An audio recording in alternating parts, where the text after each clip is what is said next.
Good morning and welcome to our continuation of Conversation at Best at Miss Emma's house. I want to thank God and give him all glory, honor, and praise for the great things that he's done. And without him, we could do nothing. So, on behalf of Mr. Norman Washington and his wife Emma, my good friends, I thank God for them. And we're going to continue on with our familiar passage of scripture that we normally would do. Oh, magnify the Lord with me. Let us exalt his name together.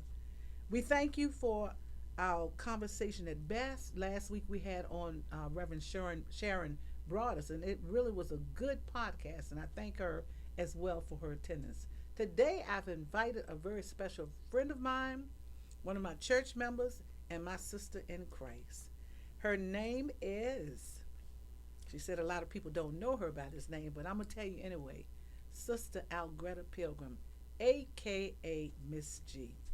Miss G, I want to welcome you to my first podcast. This is the second one, but it's the first in the history of my doing ministry.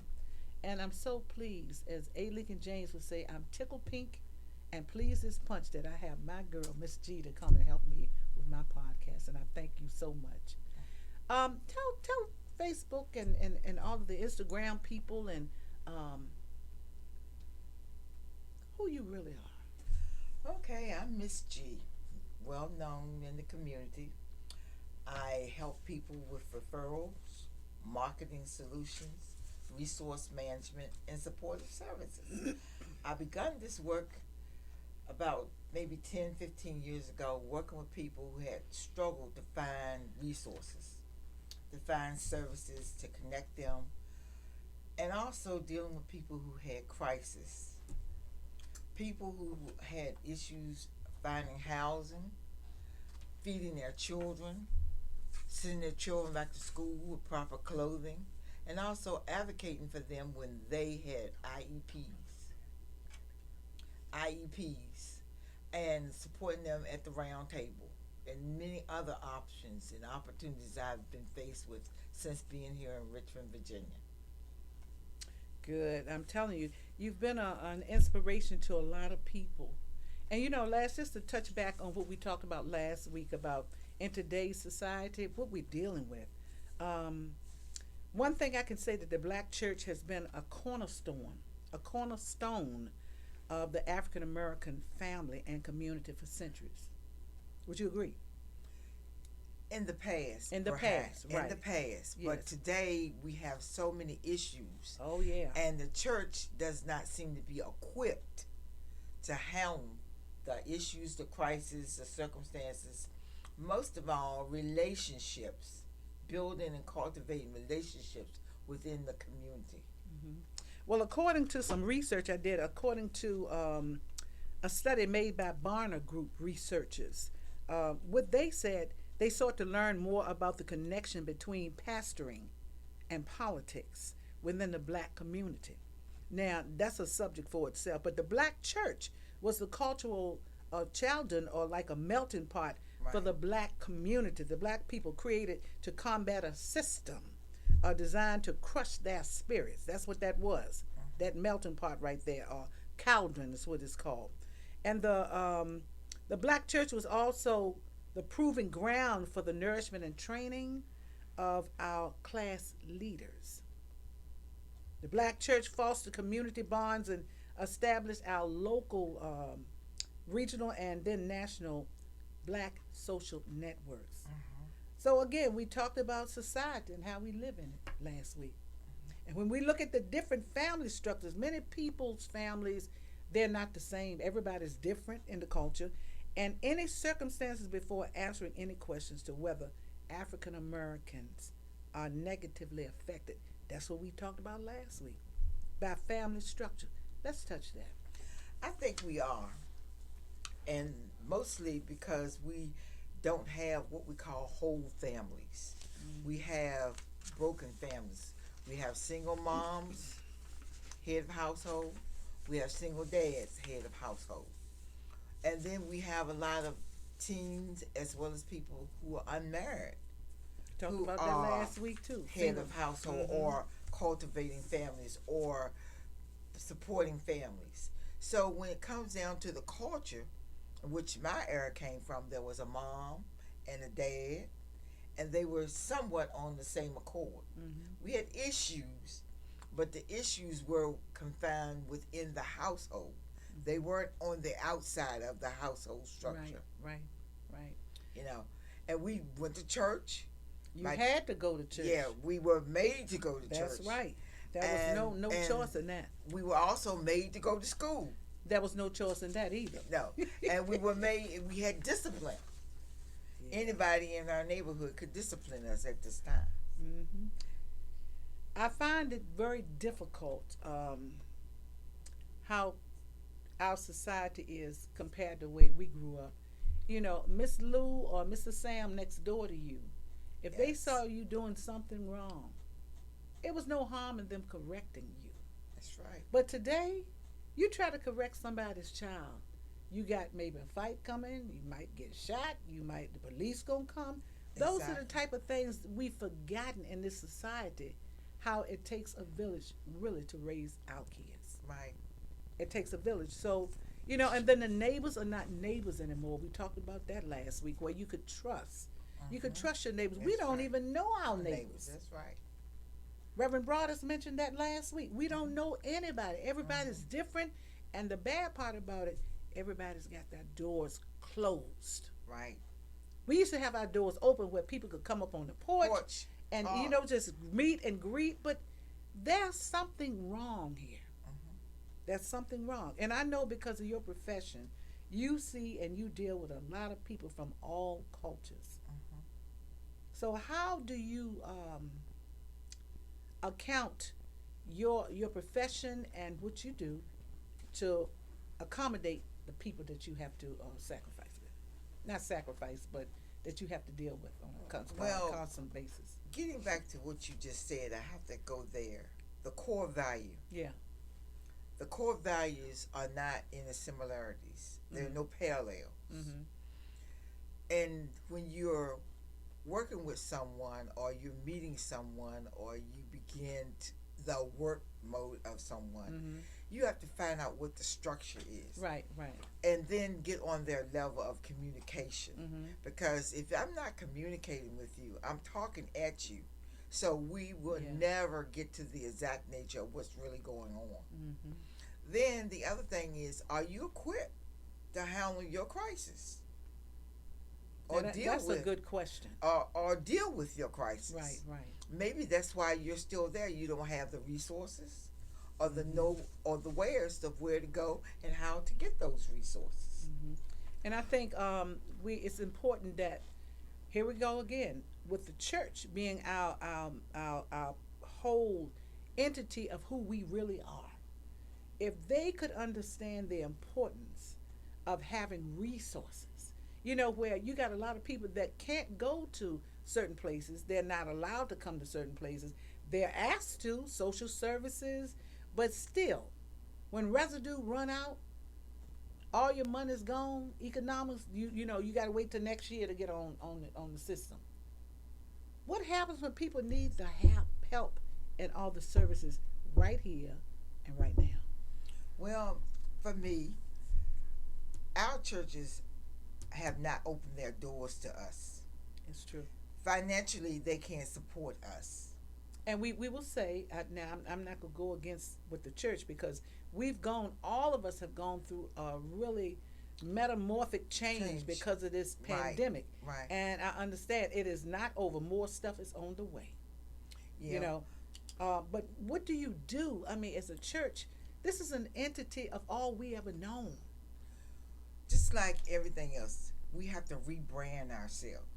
Yeah. To re-identify who we are, what we are, and then we have to go back to the scriptures. Mm-hmm. The scriptures have told us that we are responsible for our neighbor as ourselves. Mm-hmm. That's the first thing. The second thing we have, if we ask God, everything is possible. Right. And if we're not trusting the word and we're going on man's instinct, we're never going to get to first base. Yeah. That's the first thing. The second thing is that we must have people feel comfortable to come to us. And we are available to support them and not be the gas between them, society, or whatever. So you said more judgmental. That's what Right. we We need to let go of the judgmental. I just preach on that. Because the other thing is, for lack of knowledge, this could have been us. Yeah. You know, and by grace we're still here. What and kind by of grace mercy, you talking about? I'm talking about God's What kind grace. of grace you talking talk about, about girlfriend? God's What's grace. God's grace? His Huh, magnificent grace. and His mercy. Yes. Let's talk about the mercy. You know, mm. ain't everybody plucked out. No. We may just haven't found our way. Right. Right. That's what I believe. And then sometimes at that point, you said just may people haven't found their way. It takes people that have been through struggles Exactly. and not look over or past people that are at a certain place and pull them up by the bootstring by loving. I talked about don't murder them into coming to the church, but love them like Christ loved us when we came into the church. And don't put any conditions on a person. Thank you. Say it again. Don't put any conditions on a person. Now stop there. What kind of conditions are you talking about? You don't have to be dressed up to come to church. Okay. Come on in there. Come on in. And the thing about it, you said you don't have to be dressed up. This is tradition that we believe you got to go there. But see, in this day and time, God says His word ain't never changed. He said, come as you are. He meant come as you are as far as your heart condition, not your clothes that you wear. Okay? That's true. Your heart, if it's ragged, if it's boys, if it's just off the chain, you need help. You come right there. Don't try to change nothing about yourself. And you get people to come in. You want them to come in. But God is the one that does the changing. The resurrection. That's right. He does. He does that. And for us, You talking about my sermon from last week. Go well, on. I wasn't there, I but know. I know you well enough that I can talk about that. Yes, you do. Yes, you do. But one thing that I also know is that when people come into the church, we have to let them know who we are. Yeah. We're just like you. We're filthy rags. But all right, stop, Algreta. Now you're getting into some meat here now. Oh, wow. You getting into some meat now. You said that you have to greet people like, let them know, look, you were once there. You were a filthy rag, and all of us in here are filthy rags. Yes. Saved by God's Grace. But filthy rags is something that the people in church don't want to talk about rags. They don't want to talk about being filthy. But the truth be made known. And my cousin would say one thing for sure, two things for certain. We all in God's house are filthy rags. And you know why we say that? Because the word of God is written that we are all filthy rags. We can't look at ourselves any better. We got to take the scripture for what it is, but God has us to improve on our relationship, and that makes us better in Him. He cleanses us He as cleanses we us. learn That's right. As to we do learn better. to do better. But the other thing that I know that we need to do is that when we're in the church, we're not there for form or fashion. Mm-hmm. We're there for the word, because the word pierces us. Yes. It helps us to grow. It helps us to manifest in our walk, And you know, in our Alberta, daily life. don't you know a lot of people don't like that? Oh, They don't like for the word to pierce them and to cut them and to prune them and just do all of these things that God says that's what the word of God does. And it's for our own good to make us better. But a lot of people don't understand. They don't want that. well, if you are equipped with the word, it says iron sharpens iron. That's what the word says. If you've been in the church or you've been in any fellowship, you come in. Mhm. You may not have any understanding, but if you keep coming back, You will. God has a way of transforming you right where you are without your permission. And I like what you just said. He has a way of transforming you without your permission because He is God. God is sovereign. He can do what He wants to do, when He wants to do Yes. it, however He chooses to do it, because He is God. The ultimate authority in our life. Ultimate authority in our life. You really nailed that to the head. Yes. I want to thank you. So let us move on. And you've talked about some of the issues that you've seen in your profession dealing with the black family. Now, I'm quite sure, knowing you and the things that you have to do, try to find housing for people. Here again, you got mothers. We talk about mothers at this point, on this podcast. You have mothers, I'm quite sure, that come to you that are homeless and they have children. Now, this is really something to have a woman out, nowhere to live. She got 3 or 4 kids. How do you handle that? Well, this is where we are now. This year, the first time that I've known that we have the shelters that are closing. Children, mothers, fathers, people with disabilities, everybody is out scrambling now trying to find housing. Since the pandemic, all of the housing, the rents have increased, Yeah, everything. electricity has increased, and if you only get one check a month, Mm-mm-mm. how in the world do you feed your babies? And they cut back on the food stamps? Okay, let's stop there. Okay. I see a plot right there. I don't know whether you will agree with me. At one point, we had some people said we had it, we did nothing with it. But in 2023, something is happening. They're cutting out homeless people for safety purposes, nowhere to live. What does that cause the family or people in the family to do? Find another way of living, right? You would Okay. think. Yeah, you got women with children. What does that cause the children to do? They don't have no food. Okay. What do you do when all of these things you don't have, that the rent is going up? Where you gonna live? Now I know I've passed down. They're doing something, building over there where the old Azalea Mall is right Mhm. now, and behind where they're building, I think the senior living facilities are coming up there. Mhm. But behind there in the bushes, you can come down that. Tent. They Yeah. got tents right in the bushes right now, and it's getting ready to turn warm, so you know what's going to be out there, snakes and everything. But these people are having to resort to live in the bushes like you in the jungle somewhere. They got tents out there living. Yes. And And there see, this is is ridiculous. We are a country where we're supposed to be a melting pot. But yet and still, it seems like they're trying to take all of the black people back down memory lane to the way it was in the the 50s, the 50s. 40s. Don't nobody have time to go back to that? So something has to be done. And that's where I believe that the church needs to step up.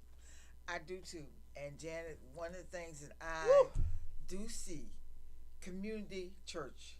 Yes. All the churches in the north side need to bind their resources together and open their door one day a week to offer. Okay, stop there now. That's an excellent situation. But what does that say about the church? You got so many churches in this city, and I'm here to say it, and you know it too. Why is it that we cannot come together, like you said, at least one day a week, which wouldn't take so much effort for a whole church? You sharing the load because the load actually affects all in the city. Why is it that they can't come together? Well, the members that used to be there, the older members, They would have. they would have done it. Now we have younger people who have families and situations and circumstances that they are not equipped to deal with. So when they come to church, some come for form or fashion or reason. They don't know it's a service commitment Yeah, it is. or a Christ commitment or what God says we are to do. Some people are selfish and self-centered that they don't think about my brother or my sister until it affects me. Yeah, that's the problem right That's there. the problem. We are so all into ourselves. And that- buildings. and well, The buildings, Yeah, we we- can't have stuff like that. we don't think about that. Yeah. But let the shoe drop in your family. It different. It different. It It's a difference the difference. situation. And that's where in 2023, if we don't change, God is going.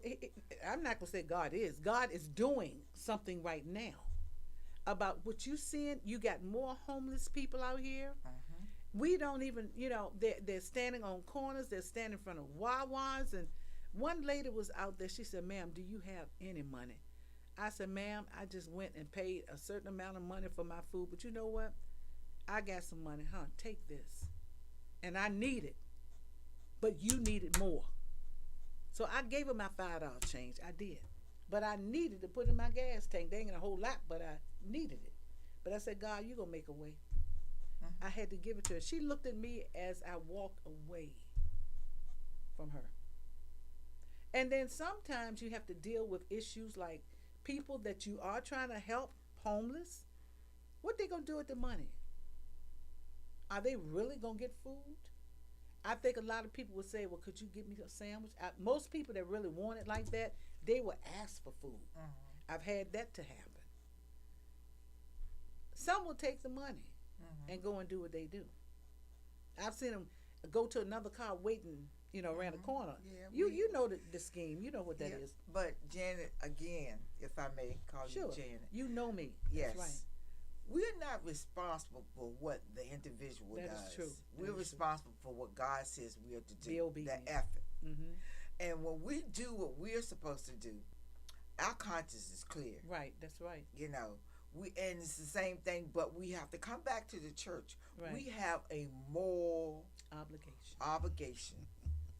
And if we aren't looking at our responsibility to our parishioners, our families, in our community, to support them, how in the world are we going to continue to grow the church for tomorrow? Well, first of all, we talking about growing churches now. I am one of these people that the way I look at growing churches, I personally don't think we have any strength in this terms of growing the church, because God says specifically in his word, if I be lifted up, I will draw all men unto me. Now, the joy of trying to grow a church, there are certain things, it's a call and response for us. There's certain things he said, you got to do. If I be lifted up, right, then I will do the drawing. That's why I say that a lot of people that are trying to grow a church, we don't have the power to grow it. Not in those senses. We don't have the power to grow. But see, for me, we have to be the example. Exactly. We can do that. Christ-like. Right. Go out. Go ye therefore, teach all nations, baptizing them in the name of the Father and the Son and the Holy Ghost. And you know what, Greta? I'm going to call you Greta since you call me Janet K. Even on down to doing an outdoor church service or revival, baptizing people. As they outdoors, as they are. Right. This is going back to old time, but it means everything. Even if you have somebody homeless or whatever, people not so scared, but there's certain things you have to do. And baptize them doing something different, because their souls are at stake too. Ours are too. Yes, they are. All of us. But I'm just saying, to be able to be baptized, accept Christ, then it's off of your hand. You've done what you called to do.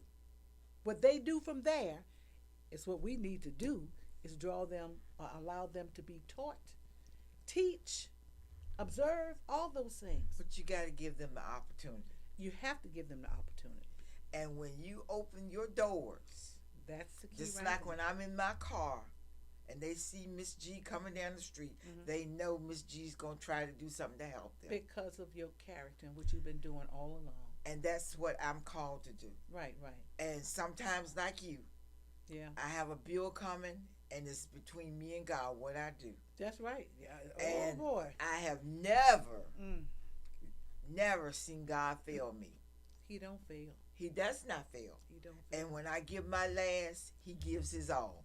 And I'm grateful. What'd you say? He gives Miss his all. Miss G said again, when you give your last, like that $5 I gave that person at Wawa's. Oh. When I got home, it was an overpayment that came in from my insurance. $75. I said, God, look at this. Sevenfold to that. Janet, you can't give and you can't be God's given. No. Because, see, just like for me, I remember my past. Right. I have my own story. Yeah. And I don't mind sharing my story. But what I can share with you, if it had not been for the Lord who was on your side and pulling me out of the muck and the mire, Because at one time I was such a party animal, Janet. I was like a piece of furniture in the club. If I wasn't there, the club didn't happen. Well, Greta, you know what? I didn't experience that because I was a homebody. Oh, I yeah. think I'm gonna be honest to tell you. I think about maybe 4 or 5 times in my life I've been to a club, Wow. and I was a mother. People say, "Well, what you doing up in here?" Hmm. And so that type of language and that type of comment. And I had kids. I had my oldest child at the time, and then later on, 8 years later, with the youngest one. And I was with my sister-in-laws and all, but I didn't do the club thing much. Well, I did it for you, Janet. I did it for you. Let me tell you, I did it for you. I can name a cheer after you over there. Oh boy, well let me give you a couple more questions. Okay. Because I know he's gonna cut me off on my podcast, but we having a good time, Norman. The family's dealing with crisis. We talked about that. What would you say the major crisis is today in the black family? When understanding the black family, you are able to recognize other extensive cultural patterns that exist in today's society, like you mentioned divorce, poverty. This poverty thing is some, even healthcare is major, and more. People must also understand that not all black families, we said earlier, are the same, and many black families are not dealing with the same issues in the culture, the backgrounds and experiences. But getting back to this, what is the major crisis you see today? The family structure. That's number one, and I have it down here. Family The structure. second thing is the family value. Okay, let me put, because we're going to talk about this again next week. Structure, value, Hmm. and see, with those two things, the structure, when there's no value, some people, you got, I think Dr. Broder said last week, you got 30-year-old women that are grandmothers. That's very true. In our day and time, if you were 30, you was just getting married Right. almost, Yeah. just having a family. Yeah. But you got them at ages 30 having grandchildren, which means that the structure is different, the teaching is far different, or if none at all, and the values have declined in major ways. The foundation. Right, See, everything is built on something. right. If I'm built on soap and water, Mm-hmm. then that's my mortar. Mm-hmm. But if I have no soap and water, then I don't know how to use. You don't have the tools. They told Yeah. me you have to have tools. They You told know, you that? They told me. Say back in the day we had tools, Oh yeah. and everybody had the same tools in their family. Today some have those tools, some don't. And then we look down on the ones that don't have We the don't tools. have we don't have no room to look down on nobody. But we're not together and not on one accord. Right. That's the other thing. And if I can't help you, you can't help me, then we are adversaries. And that's not what God wants No. us to be. That's not. And the unconditional love doesn't exist. Now we talking about something deep right here, deeper than deep. And Well, what you we've know, done. Janet, that's Oh my story. boy, I'm telling you, unconditional love. Now God loves us unconditionally. How can we as people today, in communities, in culture, in our culture, in the church, in the neighborhood, where all of us are, not afford to love people as they are? We got problems. We have problems. But you know what? They tell us What? if you play the tape back further enough, you remember that somebody loved you and picked you up.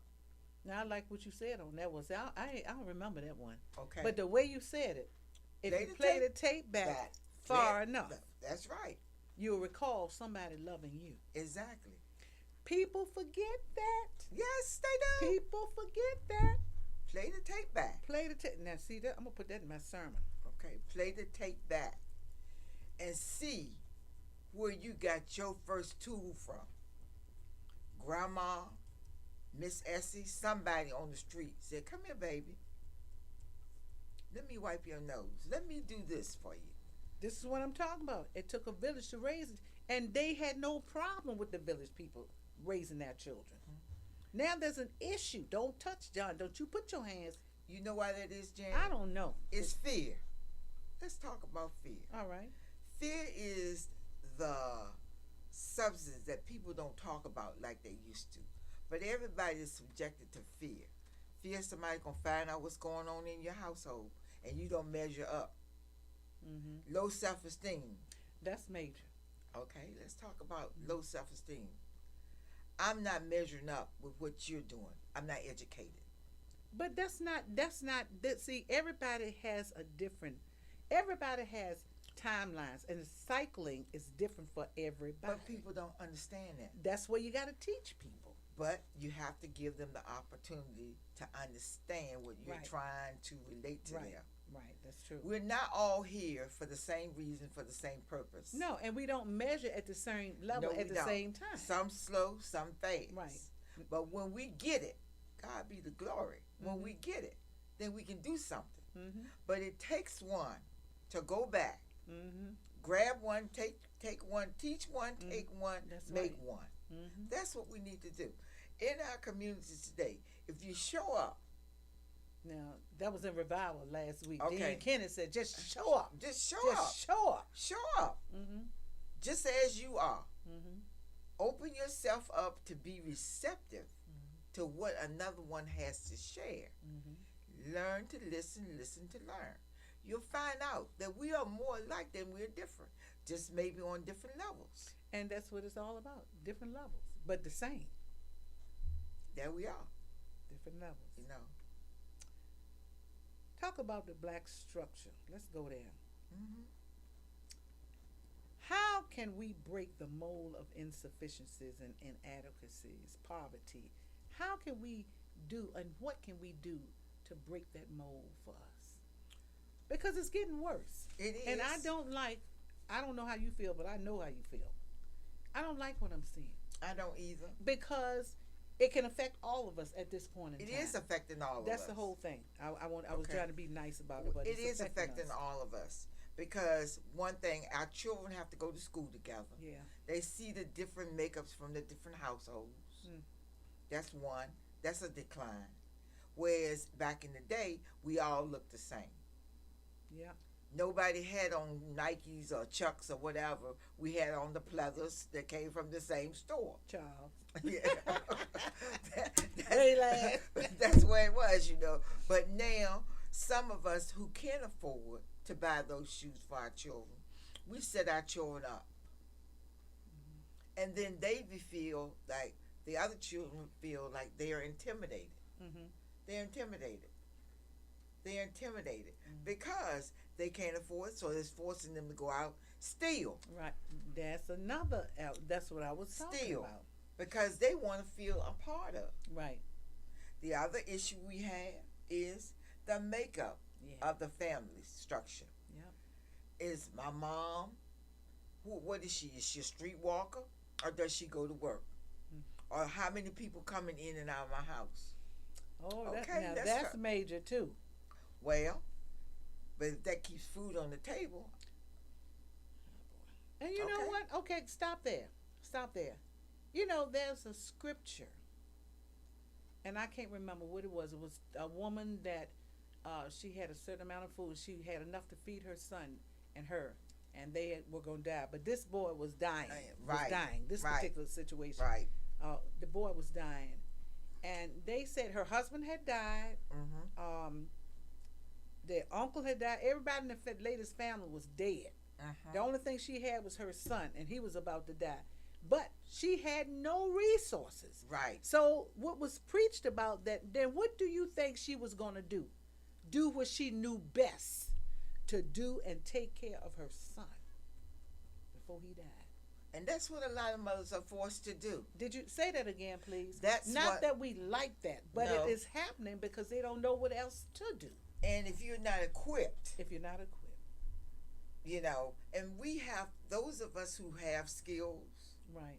who have resources, pool our resources together. If we do one family, we save another. Say that again, please. If we do one family, we save another. Save another, that's right. And we give that family an opportunity to go out and share amongst the other people Mm-hmm. and say, okay, well, they helped me. Yeah. Well, you know what, Greta? Miss G, Yes, I ma'am. have enjoyed you being here on this And I podcast. thank you. The last question I want to say is, where do we go from here? Let that marinate in your minds, Facebook friends, YouTube alliances, and um, all of those electronic things that we do out there to get the messages out. Where do we go from here? Until next week, conversation at best. Sister Algreta, thank you. Miss Thank G, you. thank you. Norman, Miss Emma's house. Just thank everybody for being Yes. who you are. And I'll see you on next week if the shoe fit and if the creek don't rise. We'll be on conversation at best again. Have a great evening and thank you. Thank you.